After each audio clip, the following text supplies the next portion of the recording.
gender is also a big chance for men, because I think men are also under the pressure to make this career to the top.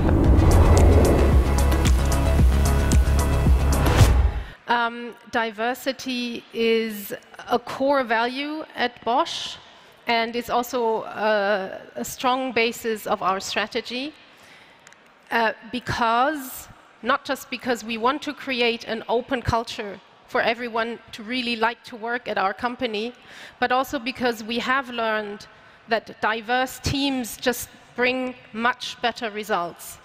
And this is why it's actually also a selfish thing to really promote diversity at our company. Okay, thank you very much. Volker, I just said it, Ford is one of the companies in the industry that has been dealing with diversity for the longest time. Yeah. What are Ford's reasons for diversity management, and how do you benefit from it? Yeah, we have three main reasons, really, a strong business case, and we have this since 25 years, that we think that we build better products, that we develop better products when we have a diverse workforce, which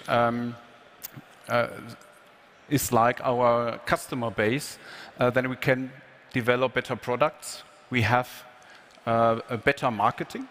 And the last one is a better culture, a better culture inside the company. So a better productivity, better quality, and better employee engagement.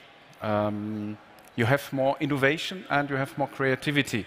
You must see, when you have a diverse workforce, you have in a meeting many different thoughts, many backgrounds, many life experience, many backgrounds. So you are discussing every topic in another way, and you really get better results. That's our reasons for doing this. And it's not only diversity, it's diversity, equity, and inclusion. It's not only to be diverse, but also have equity for everyone and inclusive culture. And this should lead, and it leads to belonging, a feeling and a culture of belonging. Okay, thank you very much. Tom, everybody talks about diversity nowadays. Is it just a trendy topic, or is there more about it? I think the short question could be, absolutely, it's a trendy topic. But I think if you look at the different diversity dimensions, for example, gender diversity, women in management when it comes to companies, to the top management when it comes to companies, LGBT, age, mental, physical abilities of people, all these different dimensions have different histories. So let's take age, gender diversity. I would say gender diversity has a history of 100 years. Let's take Germany. The German women were allowed to vote 100 years ago, but still in companies today, we only have, what is it now, 15% in the boards of the German listed companies, which is obviously not a mirror of what society is. If you look at LGBT, gay people like me, lesbians, trans colleagues, etc., it's obviously also a topic for longer already, but it now is a little bit more trendy, whatever, question of, do companies paint their windows pink or not? Everybody jumps on this train. And I think our goal needs to be, it needs to be a sustainable topic for most of these or all of these dimensions. That will take quite a lot of time. I think there are some drivers which help us. We see that sometimes you need a law to implement something. For example, women in boards, again, my example from Germany was just recently enacted, and it's not good enough yet, in my view. And the investors look at diversity, not because they call it diversity, but they are more interested in sustainability now, and sustainability and environment doesn't just include decarbonization, but also diversity as an aspect. So there's more pressure coming also, which we also need to drive these topics. Trendy, yes, but it needs to become sustainable at the end. Thank you. I was planning to ask each of you just one question, but you just force me to ask another question. Is compliance a good reason or a good driver for diversity? Sometimes yes.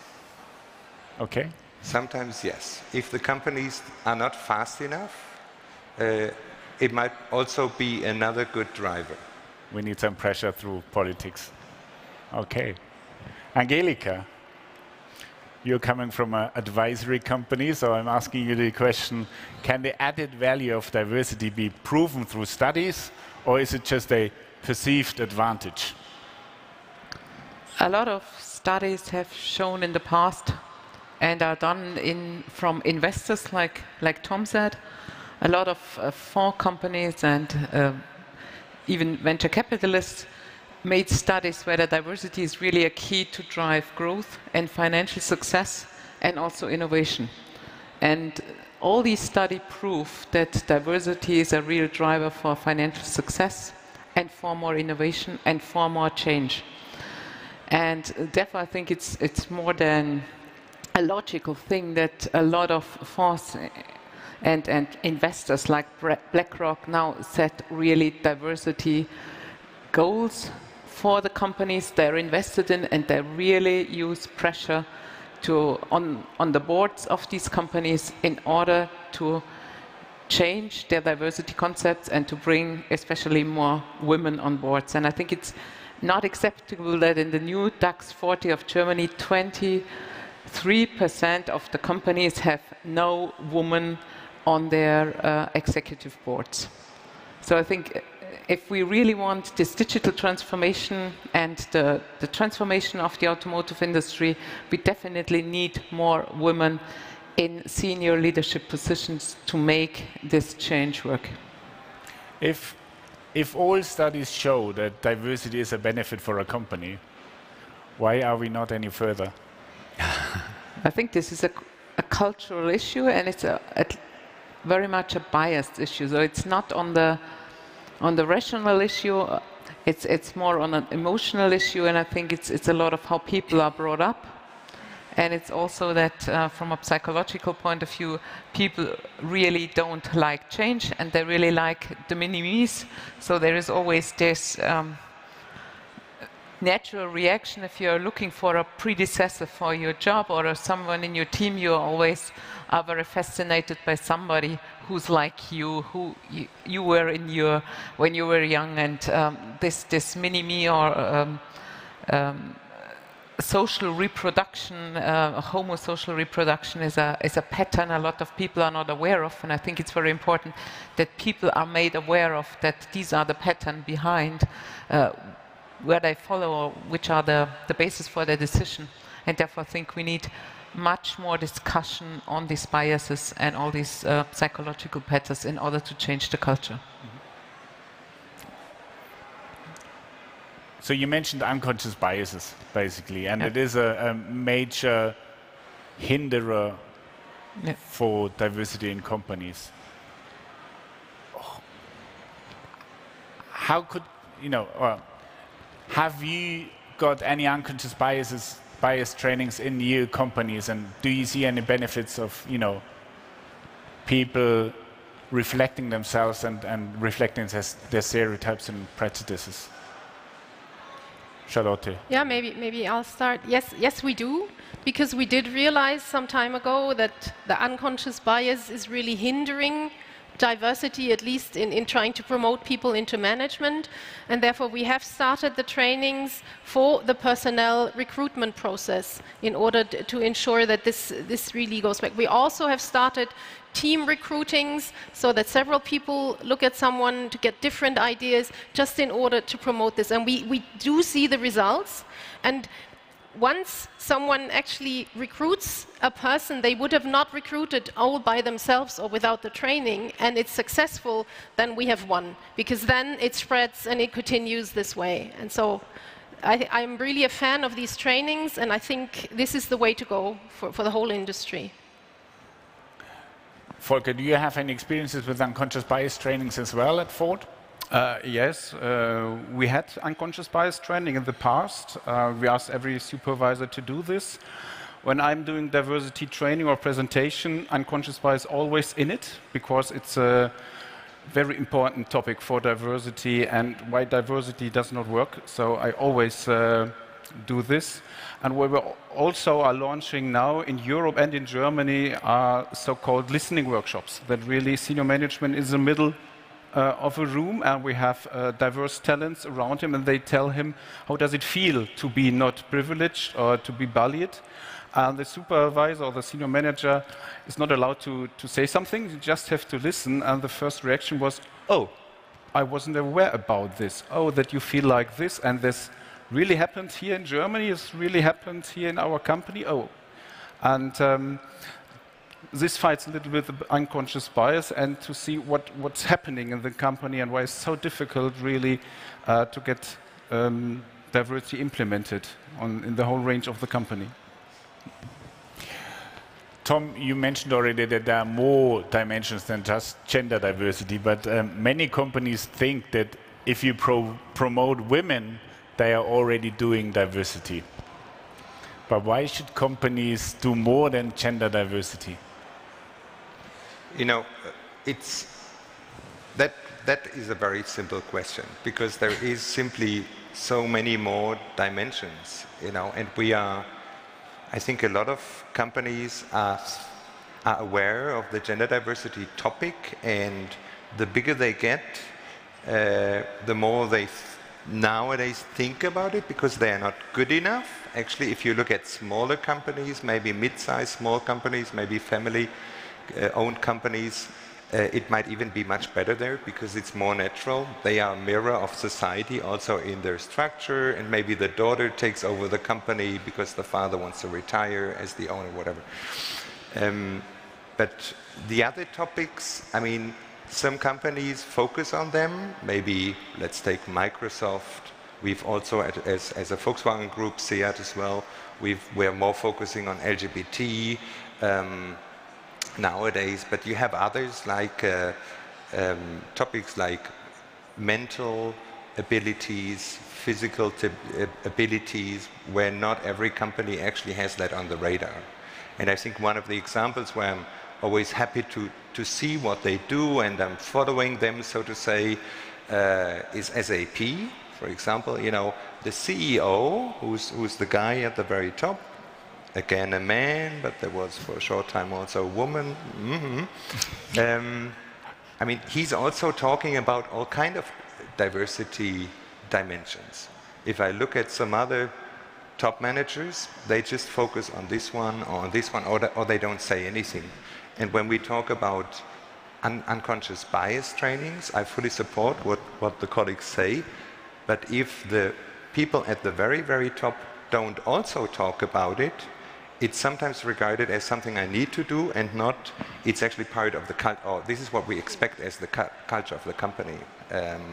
Even though you cannot ask something and then you say it's the culture of the company, I know. But this is like tone from the top, role models at the top. That's important for more than gender diversity. Mm-hmm. Angelika, how important is the tone from the top? I mean, you are on the top, but I think that's the driver.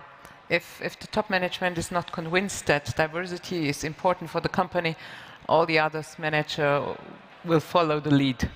And if they become aware that it's only they're talking about, but they're doing nothing about it, then it won't work. And I really would like to stress the point of role models. I think this is the key issue, due to the fact, you know, if you have only one role model who can become the CEO of the company, then everybody is going to follow this role model, you know, whether you dress, how you behave, where you have to be in this role.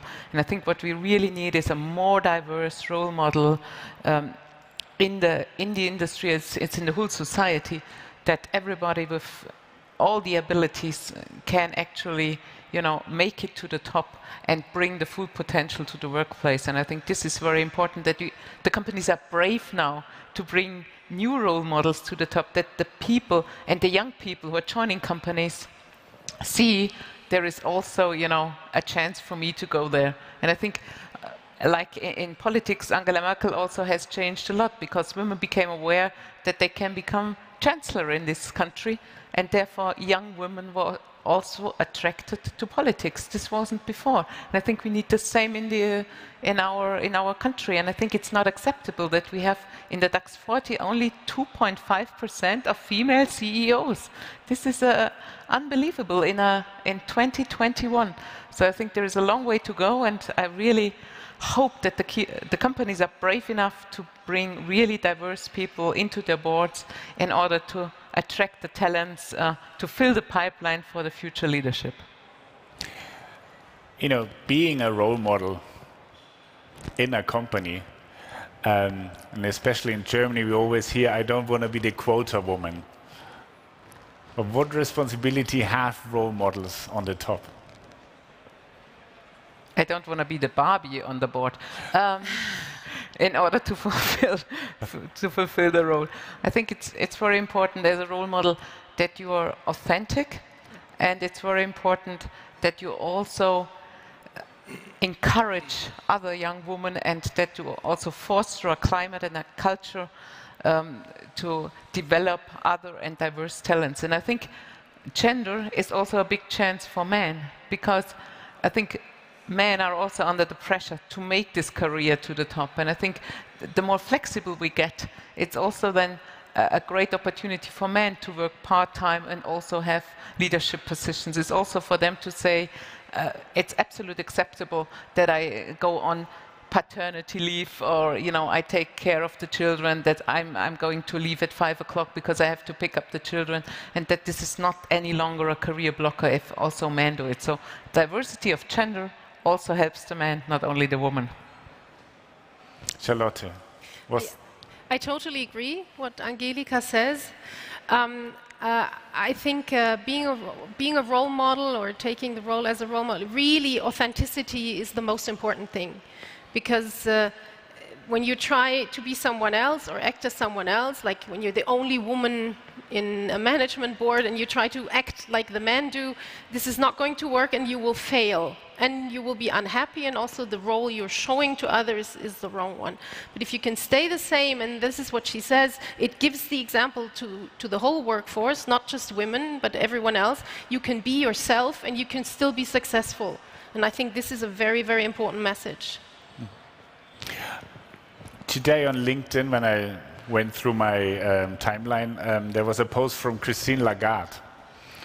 And she said, hey women, what have you done for the women today? Because it's her push for the role models, that the women on top are the role models as well. Tom, what have you done for the LGBT community today? I would say, at least to my own knowledge, I'm, as you said, the, so to say, highest ranking gay person in the group, which is very interesting for myself to see, because you look at statistics and say, you're not the only one. There are many more. There are many more.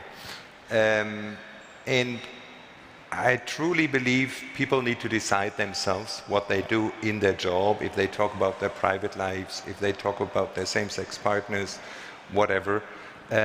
So I don't have an issue with that, but I think coming back to role models, me personally, I see it as very important to actually do something, to be visible in the sense of that I am part of this minority, even though I'm convinced it's not a minority, whatever the number is, 7 to 10%, maybe in the automotive industry a little bit less, because everybody says it's so conservative.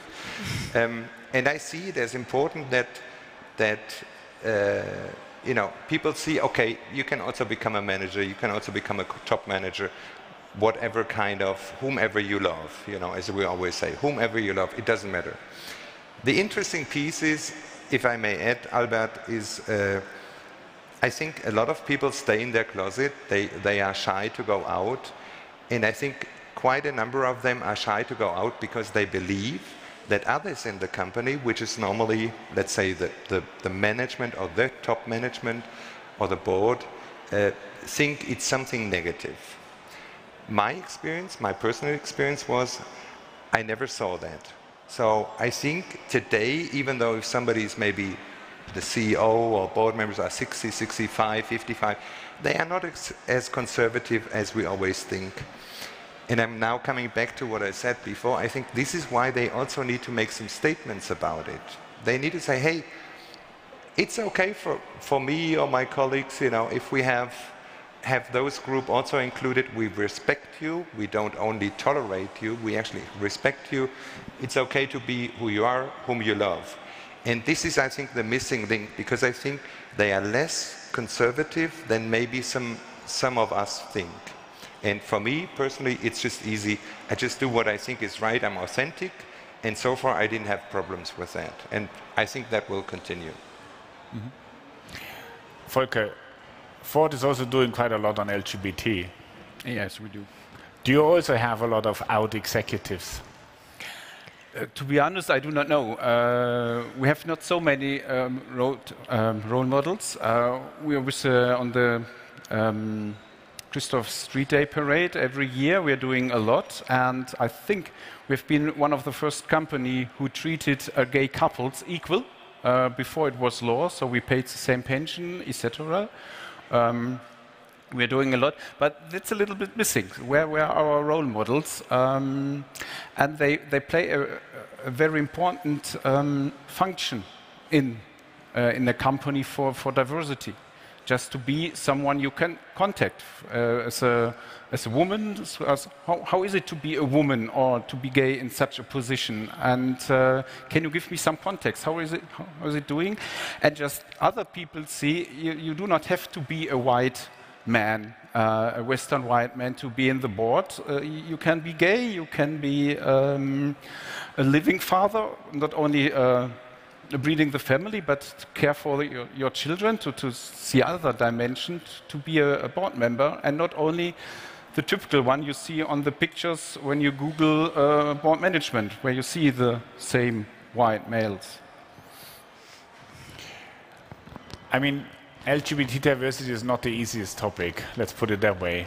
At least what the leaders think. And when you look at companies, you know, who pretend to do LGBT diversity, in some of the countries they are not doing LGBT diversity. Why should we not address LGBT in some regions? Or do we maybe need corporate advocacy to drive diversity overall around the world? To whom are you looking? To all of you. I'll start and then you can. Yes, please. At least at Bosch, the values and the networks are active everywhere. But we are aware that, of course, there are cultural differences, and this, for me, is also part of diversity, that we respect cultural differences. But there is a home for everyone they can find, also in countries where maybe LGBT is not something that's really done in the open.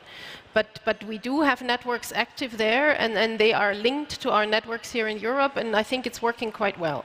So I think people find their home and they find the people to talk to, even though it might not be as open as it is here in Europe. Yeah. Yes, it's a difficult political question, so you're absolutely right. And what you've said, we want to break any laws in other countries. But we still make sure that our employees in those countries know that we value them, that we appreciate it.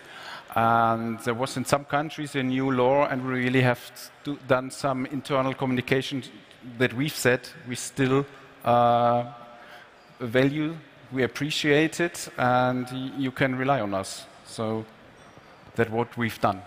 It was a very important message. It was well seen. Tom or Angelika, I mean, the gender topic is also not so an easy topic in all of the countries around the world. So, you know, maybe one last thing about the LGBT thing. I think that in the countries where it's difficult, I fully agree. The company itself or its subsidiaries there or locations there, they need to provide a safe harbor for the employees, you know. And I've seen examples, for example, in China, it's not forbidden to be gay and talk about it, but people rather hide it because it's culturally, you'd rather hide it.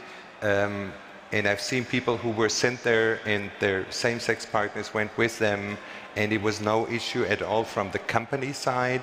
So the company need always to make sure it's a safe harbor. And then you have the, more, let's call it radical countries, Saudi Arabia, others, where you need to do the same. But you're not selling, so to say, the culture of your company just because you do business there and you're allowed to do business there. I just remember in summer we did on the Instagram account, Volkswagen showed a little bit the Volkswagen, the new Volkswagen logo in very beautiful colors, a couple of times. We have like 10 million, and it's one global account, and it worked very well. We got some applause, but we also got some, quite some noise, when we did that. And Volkswagen's response was not to say, okay, we need to stop it, some are starting to unfollow us. They sent a short video right afterwards, a day after, showing some guy leaning on a car and another guy driving by on a bicycle, throwing a bucket of flowers to that first guy, end of scene. So something like nice, happy, so I would say, they didn't care that we had people who unfollow the account, and this is, I think, what you also need to do. You need to be a little bit robust when something like that happens. Okay, we've heard a lot about, that diverse teams create more innovation in companies. Does the shortage of skilled workers play also a role in companies' diversity management?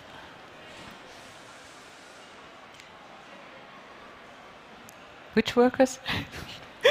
The shortage of skilled workers. Oh, the shortage. I think, of course, the companies all have to attract the new talents, and there is a war of talents, especially here in Europe and the US.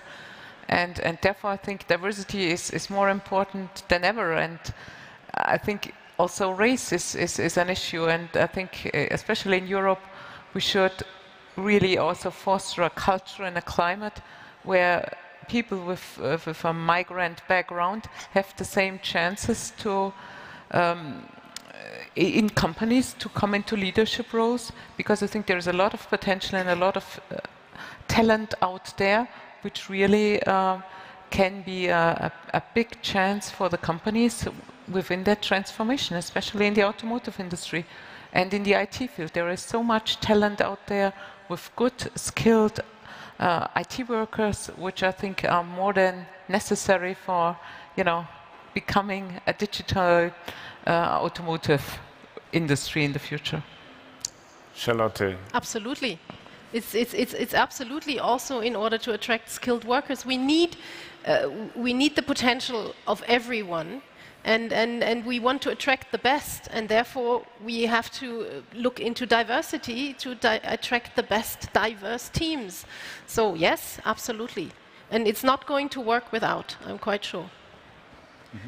Mm-hmm. We had this just before the panel, did COVID-19 had a positive effect on diversity or the collaboration within companies? Definitely, work-life balance is another level. Before it was in some areas very difficult to do working from home, to do mobile working. We had some agreements that it was possible, and before COVID we had agreement up to 20% mobile working. But there were a lot of supervisors that, I do not really like this, and when they are not in the office, how can I control them? Are they really working?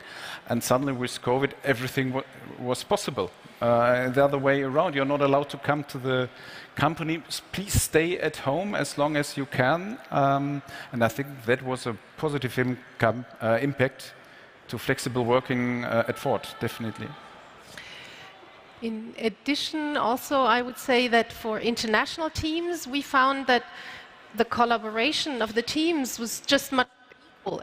Everyone was working from their home office. Everyone was in the same situation. It was not that there was one team in Germany trying to organize everything and then maybe some scattered people around the world trying to listen and understand. Now, everyone was in the same position, and all of a sudden, we got much more ideas also from the international team members, which was a great experience and which we're going to keep now. Absolutely. Excellent. But it can also be a trap for women, especially women with children. And I really saw during the pandemic, especially when all the childcare units were closed, the schools were closed, this was a real stress on women with children. They had to stay at home, they had to take care of their children, and they still had to do all their video conferences, and they still had to do all their Teams meetings and, you know, doing their job, doing their work. And I think this was a kind of really new situation where they've never been before.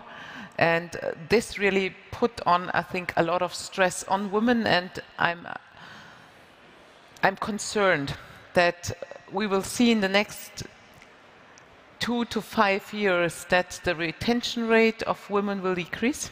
And I also expect that we will see lower rates of promotions of women in leadership positions due to the fact that these women were so stressed that they had a kind of fallback to say that really I can handle a balance between the childcare and the career, and therefore I'm really concerned. I agree with this. This is a negative outcome. Absolutely, yeah. And I think we have not done enough to do everything to open the schools earlier, and we should do everything that the schools and childcare units are not closed in a potential fourth wave. Tom? I fully agree. You fully agree. I fully agree. So it's very interesting because from Bosch we hear it has a very positive effect, because on in international teams the collaboration gets much easier because everybody sits at home. And on a local level, I would call it now, then there's this huge childcare problem, which I also have with one of my employees. She has 2 children at home. It's good for me. It looks like instead of working part-time, she works full-time. But in between the breaks, she has to handle all her kids as well, and that's very challenging for her. Totally agree. I think it was also very challenging for the fathers, though, because it was the whole family at home. I mean, I had many associates, male associates, where all of a sudden during the video conferences, the child would crawl on their lap, and yeah, it was just very difficult for families on whole. Yeah. Yeah. You had this very negative picture on the future regarding women, Angelika, and I mean, well, all of the companies are working in diversity for quite a long time, but when do you think we will have equal opportunities? How long will it take? Too long? If we progress in the way we've done in the last 10 years, it will take another 100 years, which I think is not good enough for my daughters and for my female grandchildren, so I hope that we get the change earlier. And you know that I'm doing every day everything to change it. Yeah, we are on a marathon, so it's a cultural change, a long cultural change. It will take, because and you can, as a company, work as hard as you like. When society is behind, when you have the role models, not the models of how to be a father, how to be a mother. As a father, come back after 2 months from paternal leave, and when a woman comes back earlier than 1 year, then to be this raven mother, which is an awful expression, it's still be very difficult. I'm more optimistic. I see a very, very self-confident young new generation coming, no matter whether they're male or female or from whichever diverse background they come from. And I trust in them that I think it's going to be faster. But I agree, the last 10 years we were too slow. I think that Albright in Berlin, they say it probably takes another 50 or 52 years, or it was until 2050. To be honest, I don't remember it. It's much too long. it's much too long. And the thing is, I think there are people who support the topic, and I think it's because we are all in a kind of a similar situation, because we deal with the topics. It's maybe our full-time job, maybe our part of our job, and I think we need to find others in the company, supporters for the topic, and engage with them and make it. I'm not saying we should do a march through the companies or starting a movement, but something like that. Because I personally, for example, I'm not willing to accept that I retire or maybe die in 35 years. I'm 50, so then I would be 85. I'm not accepting that we're just a couple of footsteps further in that thing. So I think we need to find allies, need to fight for the topic, need to talk to investors, to people who support us, to the owners. There will be more drivers from the outside, I think. And then we drive the topic together, and at the end of the day we will have many more people in the top boards, in the top positions, who support it, either because they love it or because they need to support it. This is at least my goal, because I don't want to wait until then. It's not good enough. And I know we talked about it before. You said, I'm fighting for this topic for 30 years, you said that. And it's still, we are just here. Why are we not further? So I think we are doing part of the job, but we need to find more. Very simple. So, and I think it's not only the task of the companies to change it. It's the society has to change, and the ecosystems has to change, because a company can offer a woman with a child everything, but if their ecosystem is not supportive, she won't make it. And therefore, I think it's also we need a change in the society and how we define, like you've said, what's the role of a father, of a mother, and that we accept diversity, that we accept different lifestyles, so that everybody can live in full the life they would like to live. But how do we change society? It's all about us, I think. So what can each of you do, or what can we do to change the culture in our companies and also in society? I think awareness is a huge issue, and talking about it as much as we can, and keeping our eyes open when we see things that should not happen, and then speak out. I think that's the best we can do. And like you said before, recommend people, recommend diverse people. If you're in a meeting and I say, oh, we're looking for a person who's running this business unit or running this country, you say, I know someone I can recommend, with a diverse background. And I think this is help. Like Lagarde said, Albright also said, there is a heaven for women who help other women. Yes. Yeah, talk about diversity, talk about equality, equity, and perhaps where I'm perhaps a little bit a role model, talk to privileged white males, why they do benefit or profit from diversity as well. When you're talking about the, we are only doing gender diversity, we have an holistic approach, and we said it's for everyone, even for the privileged man, to say, is this the life you want to live? Do you only want to have 2 months parental leave? Do you want this present culture to stay 14 hours because you have no other chance when you're not successful, you're not a real man? The whole bunch of those roles you have as a man in the society, to change them, to say, look, diversity can help you as well. Time is running very fast, but I still have 2 questions. What does the IAA have to do with diversity? Have more female speakers on the panel. I was really a little bit disappointed on Tuesday in the morning, main stage, there were only white men on the stage. And I think there they have already to change. I think it's great that we are here talking about the topic.